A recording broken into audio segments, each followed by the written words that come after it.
Hello, everyone, and welcome to the Mobile Overview Report, the MOVR report by Sensio Mobile. Every quarter, we publish a report on the latest mobile usage trends. This quarter, we cover the second quarter of 2018. That's April 2018 through June 2018.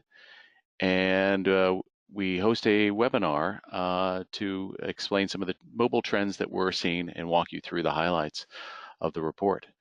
So without further ado, let's get started. Today, our hosts are myself, Ken Jones. I'm the Vice President of Marketing for Scientia Mobile. I have over 15 years in the mobile and internet space, working with financing and marketing issues with that. And today, I am joined by Jon-Arne Sætterås, our Vice President of Innovation. Jon-Arne, are you there? Hi, or Jon Arne Sætterås, as it's pronounced in Norwegian. Excellent. Stop that. Excellent. I am the Vice President of Innovation and Products in Sensio Mobile. I have also spent my entire career in the mobile space since last century. Been working in the telco business as well as on the content provider side of the table. Great. Okay, what we're going to cover today, we'll give a quick overview of what device intelligence and what device detection is and some of the use cases for it. And then we'll get into the mobile overview report itself. This quarter, we have some really interesting deep dives into video codecs, how they are evolving, and also we will zoom in on the HEVC, that stands for High Efficiency Video Coding codec that has come out, and the ability of hardware on devices to accelerate the encoding or decoding of that video.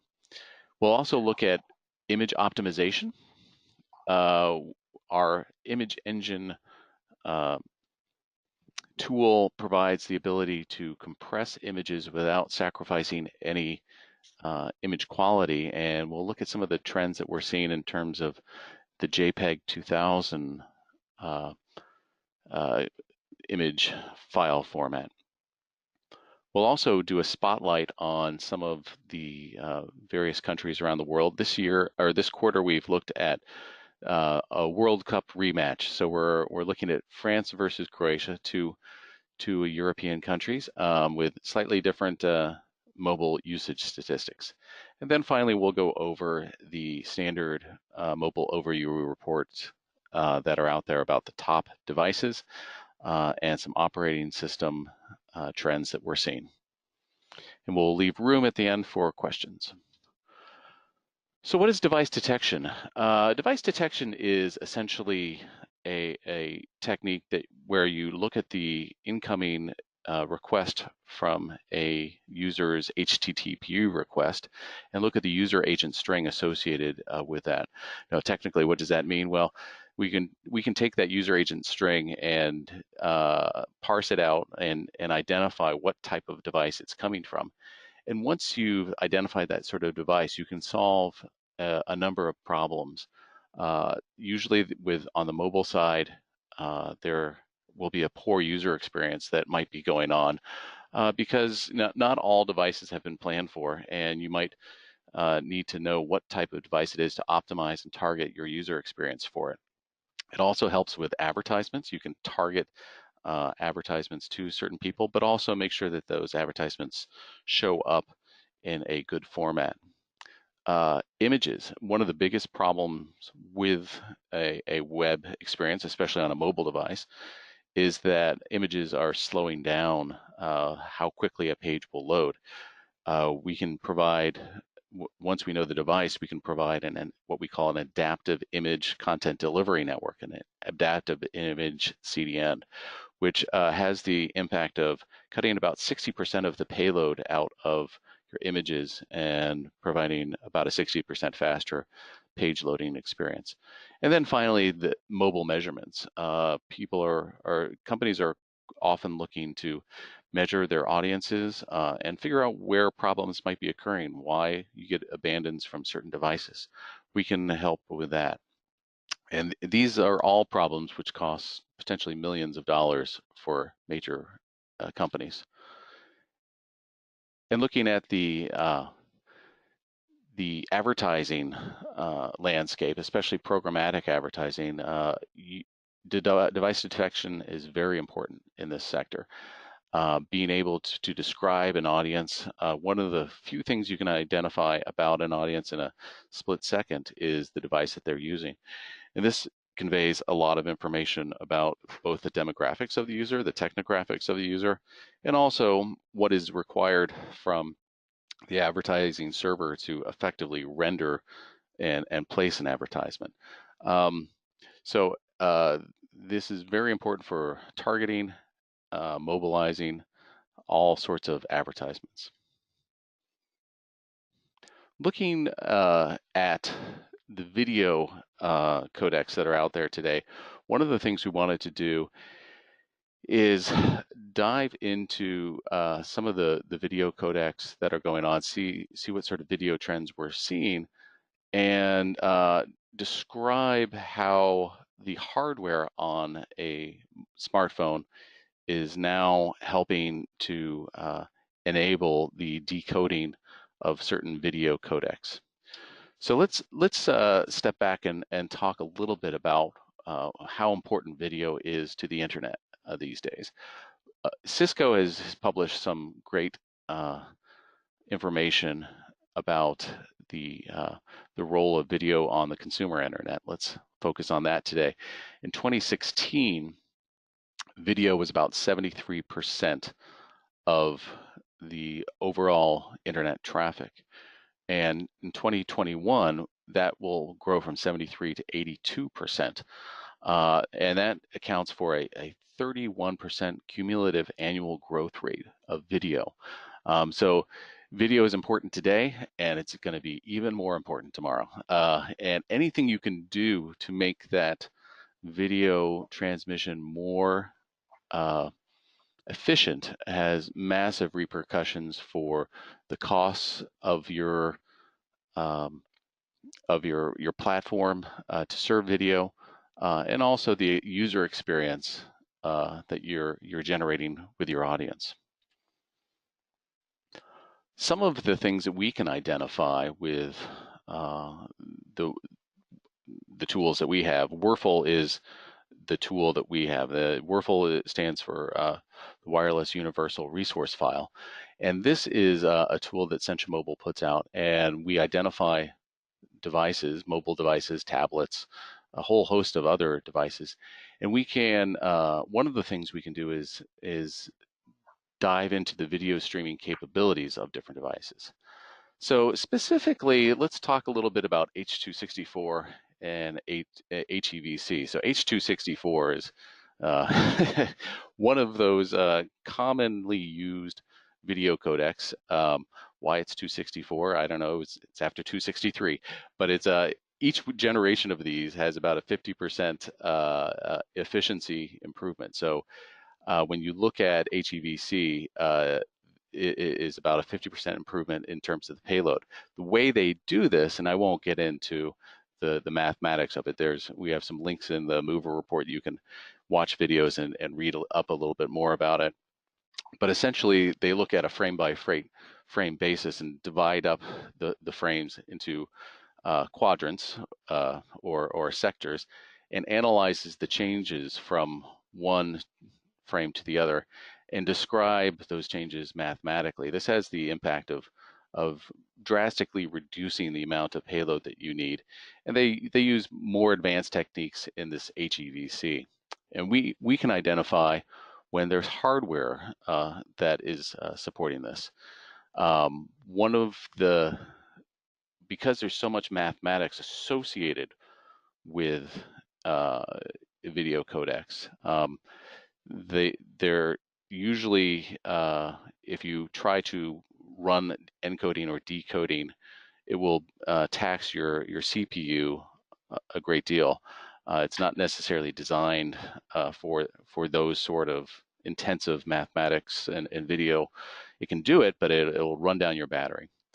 But there are GPUs and various other image processors or video processors that are available on certain devices that can make the rendering, the decoding or encoding of this much more efficient. So what does HEVC really mean for the end user and for the platforms? Well, it means higher resolution and quality. If you have a bigger screen, a 4K screen, let's say, the HEVC can make use of that. But it also means about a 50% smaller payload. So if you were looking at a video that, say, was 4 megabytes before using H.264, now it would only be about 2 megabytes, which when you multiply that times millions of views, it counts for a lot. And it also means leveraging chipset acceleration.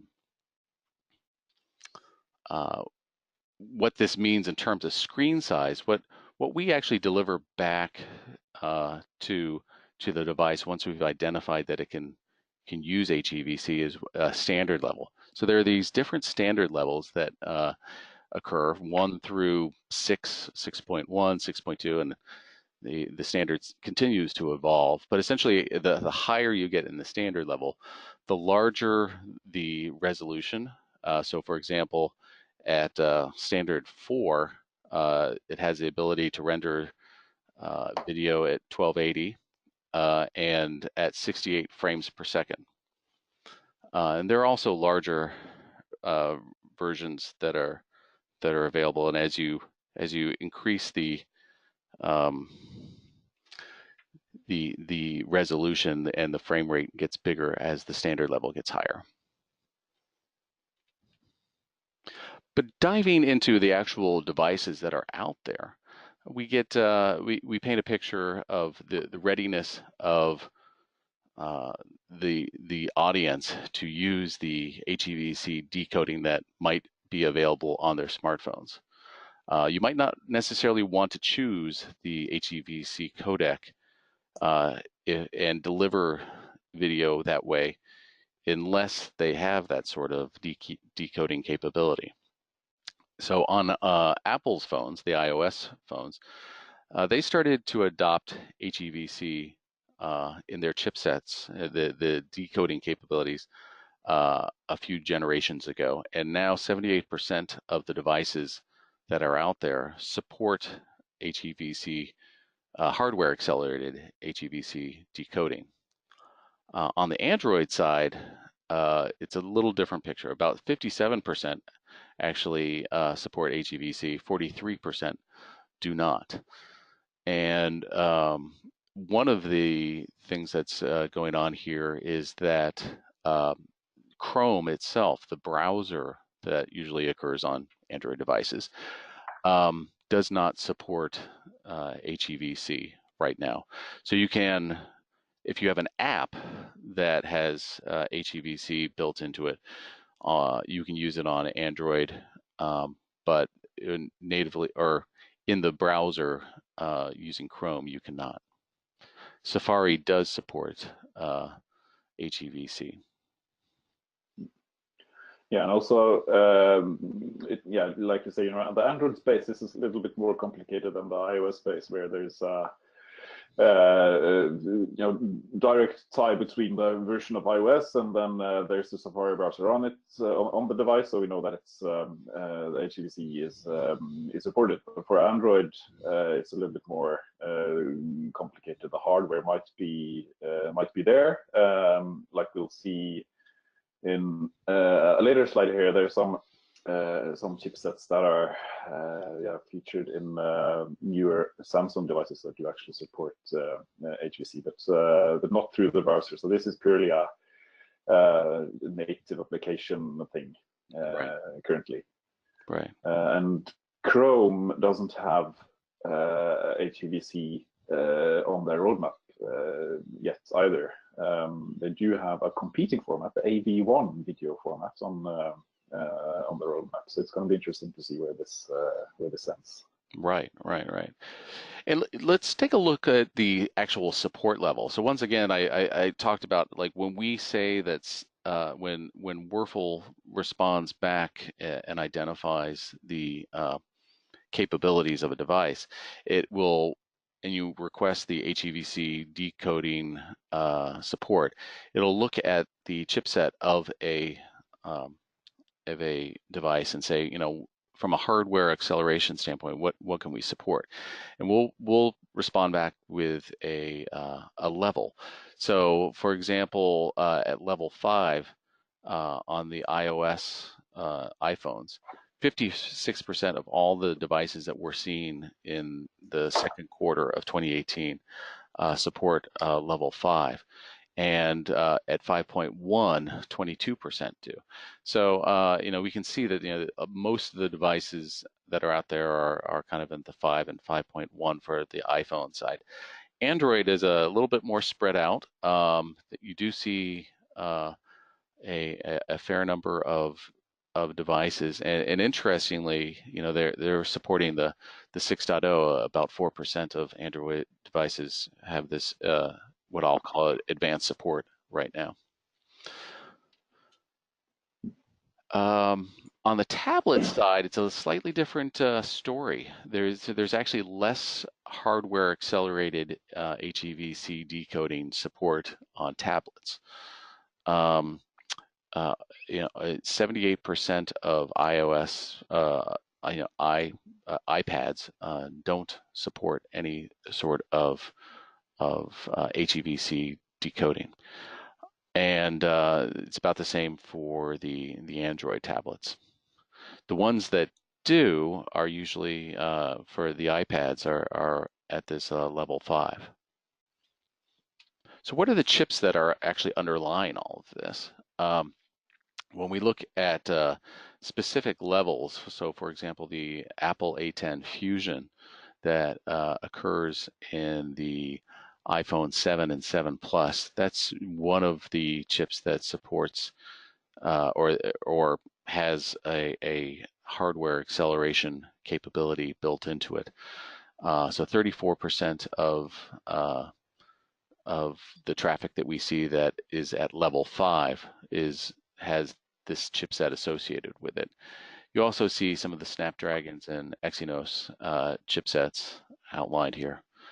And when you move up to 5.1, the Apple A11 Bionic is one of the main reasons why there's support for level 5.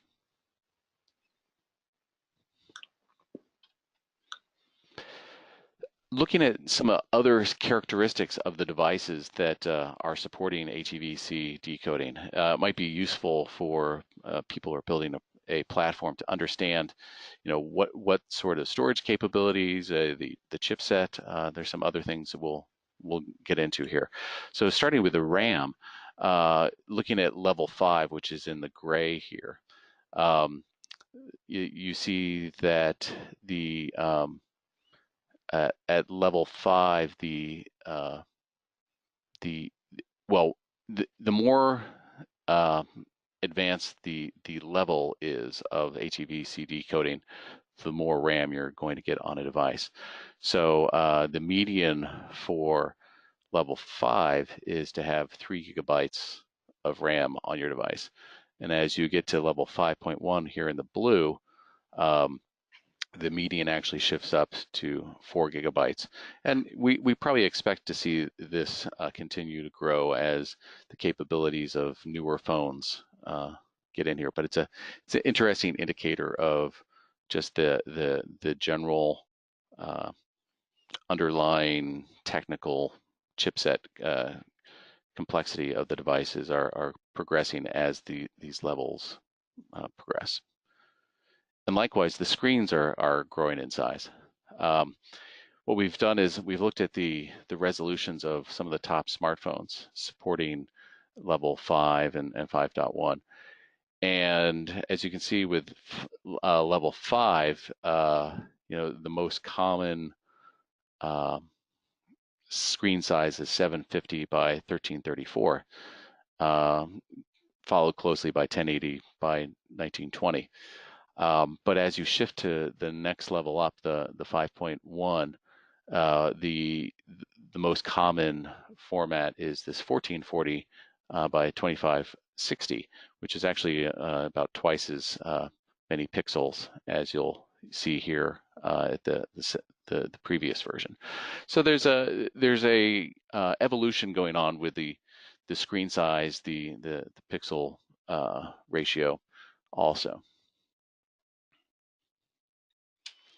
And then finally, looking at some of the statistics around the costs of these phones.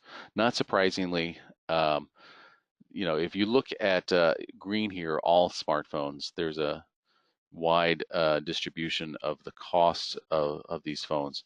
A lot of devices, there's a number of budget devices that are out there that are below the $400 mark. But a fair number of them are what we'll call the premium devices that are above that level.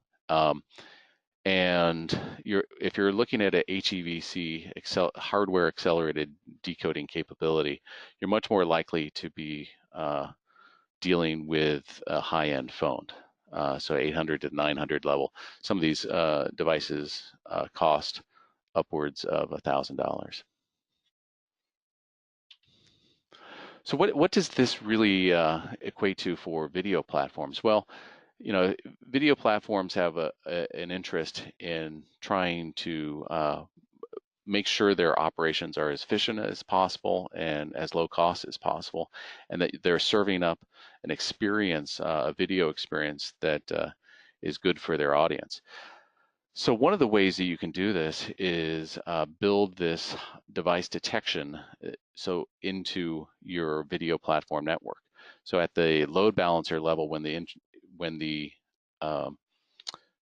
initial request comes in, you can identify the device and the capabilities of that device, and segment out your streams so that if there is HEVC decoding, it will push it to a server that is designed to make use of that and deliver back the HEVC. Whereas if we identify that it's not a device that's capable of this, you might use a different codec, H.264, say, for example. The net result is that you might be able to push much more of your video payload through a video coding system that is more efficient, and that has several economic benefits. It will probably reduce your content delivery network costs by at least 10%. And for medium to large video platforms, this could equate to a large amount of money. So if you want to learn a little bit more about this, we've actually written a white paper called How to Optimize HEV Streaming Video Across Mobile Devices. And we're more than happy to share it with you. All right. So looking at JPEG and JPEG 2000 and image payload size, we're revisiting this from last quarter. We actually reported on this as we were introducing the JPEG 2000 capability into Image Engine. So Jan Arne, why don't I hand this over to you to talk a little bit about Safari and its support for JPEG 2000, what JPEG 2000 is, and some of the savings that people can see. Yeah. JPEG 2000 is a highly underestimated image format, image codec, and it's speaking about video and things. It actually it's more similar to a video codec than regular JPEG, for instance. So yeah, this means that it's very, very efficient when it comes to delivering small-sized images in terms of byte size, but still with great visual quality. So currently, it's only in the Apple space we see support for Safari. Of course, outside the web, JPEG 2000 is indeed a very popular format for cold storage of images, such as in the medical space they use is for archiving X-rays or medical photos. Architects use this for archiving their drawings and so on. But on the web, it has had a slow start, mainly because of browser support. So Safari has supported this since version 5 on desktop and 5.1 on iOS. And this is now many years ago, of course, but still the other browser vendors hasn't sort of followed Apple's example here. Yeah, last time we did this sort of a theoretical approach to the impact of JPEG 2000. This time we're doing this based on actual real traffic that we see on Image Engine.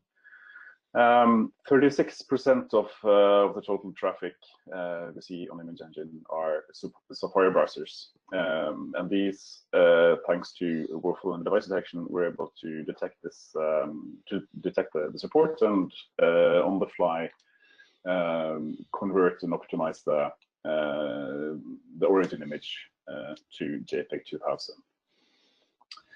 And like we see here on the chart, the blue one to the far left is the size of the origin, the mean size of the origin image. To a regular good old-fashioned JPEG, we're able to reduce the size by 47% through Image Engine. But for JPEG 2000, we are able to do much better. We are reducing the payload by 63%.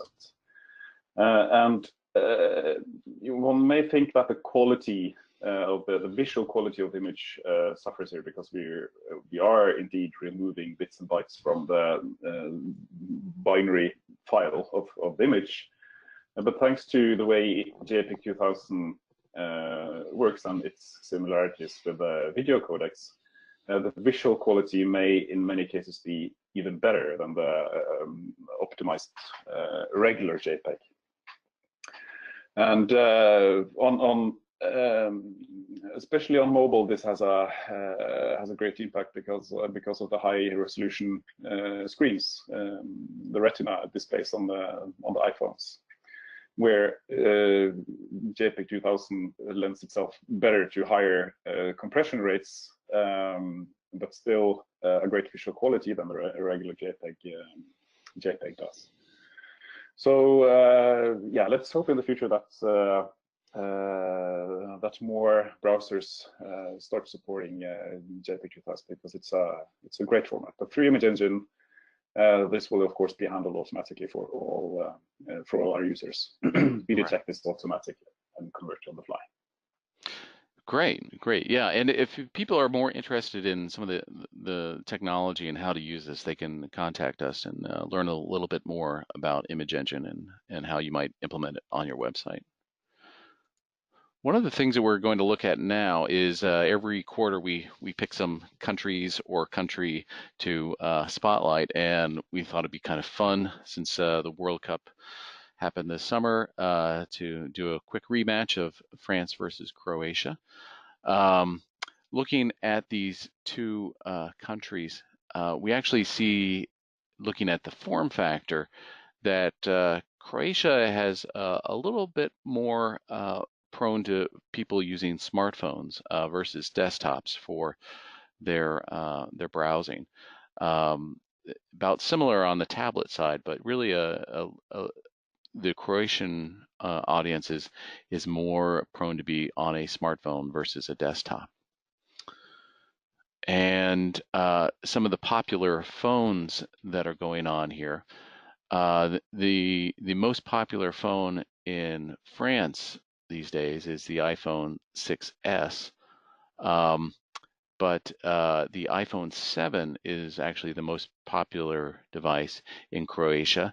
This iPhone 6S was actually a huge device for Apple, and it's just starting to be eclipsed worldwide by the iPhone 7, and probably also we'll see in a few months that the iPhone 8 and X are catching on. in terms of the manufacturers, Samsung is the largest manufacturer in both countries, but Apple is following pretty closely in second place, or actually about half the share in second place. And iPhones are a little more popular than uh, they are in Croatia. So 22% versus 17% for iPhones in Croatia and France. Huawei actually has a bigger share than you might suspect in Croatia. They've made some good inroads there. And on the tablet side, the Apple iPad Air 2 is the most popular tablet in France with 9.2%. The iPad Air is the most popular tablet in Croatia. And from a operating system standpoint, it's pretty similar. Android and is around 74% of both in both countries. And the most common Android version right now is 7%. On the iPhone side, the iOS version during 2018 second quarter, the 11.3 version of iOS was the most popular version. But that is changing quickly. 11.4 came out during that quarter, and we'll actually see in the next couple of slides as we get into the general mover statistics, kind of the evolution of the different versions of iOS. And then from a traffic on mobile operators, we can actually track whether a device is on a Wi-Fi network versus a mobile network operator, an MNO. And it fluctuates during the day. Typically what happens is that while people are commuting, there might be some traffic patterns, and we actually see a little more an interesting kind of curve here for France. But the peak hour for France is around midnight on the mobile network usage of mobile network operators in terms of percent of traffic, we should say. People might not be using that, but the ones that are, not many people might be using it at midnight, but the ones that are, from a percentage standpoint, a lot of them are on there. And Croatia is right around that time period also, peaking in the middle of the night. So let's move into some of the top smartphone reports that we package in each mover report. And you can actually get real-time information about this using our mover visualization tool. We'll highlight where you can find that right after this. Some of the new devices that you're seeing, or some of the things that have dropped off, the Samsung Galaxy J3 dropped off, and the J5. And we continue to see an interesting trend where of concentration. So the top smartphones that we're seeing here for North America make up about 60% of all the smartphone traffic that we see, which is very different than what we might see in Asia. Or I mean, in Europe. Europe actually has a lot less concentration in what I'll call the blockbuster devices. But you can see that some of the newer iPhones have crept onto this list. The iPhone 8 Plus and the iPhone X are starting to make pretty significant inroads into the top smartphone list. And in terms of operating system, as I referred to before, you can see that during the quarter, the transition from we actually had kind of 3 different versions of iOS 11 that came in succession here. So starting at the beginning of the quarter, 11.2 was the most common, but it finished the quarter at only 8.9%, whereas 11.4 came in near the end, and actually 60% of all of the iOS traffic was on that version. So Apple does a great job of kind of pushing upgrades and getting people to adopt it. Whereas Android, this has been an issue for them for a long time. We still see a big percentage of devices that are in trailing versions. Android 7 is the most common popular version at the end of 2018 Q2 with 26.8%. But when you compare this picture versus the Android or the iOS picture, quite different. It always amuses me to look at the long tail or the legacy part, where there are actually more than 20% of the traffic we see are coming from what we call legacy versions of Android, which is 4 and below. Yeah. And this is ice cream sandwich, I think they called it, which was launched or released in 2011. So it's very, very old stuff we're talking about. There was no Chrome browser. It was the old Android browser, and it also had a different web view inside the native applications than the actual web browser. So as a developer, what does that mean? What sort of complexities does that introduce to an Android developer? Yeah, well, first of all, you need to decide whether you care about these 20%. Right. 20% is it's users knowing that Android is the most popular platform out there on mobile devices. So I think it's definitely worthwhile caring about these 20%, and to be able to maneuver these 20% in terms of which video codec to serve them and chipsets and so on, you definitely need an intelligent software like Workflow for device detection, and sort of build this into your application or website. Right. Okay. Great. So that's the report that we have for this quarter. If you're interested in going and adding Workflow to your website, there's different ways you can do it. One way is to complement your Google Analytics and use Workflow.js, where you can add the actual iPhone device into your Google Analytics. And actually, let me real quickly kind of show people where if they want to, this is our website, Sentia Mobile, and if you want to get real-time information about that is included in the MOVR report, you can find it using our MOVR visualization tool. We have different ways where you can look at different regions, manufacturers, the device, the manufacturer, the operating system.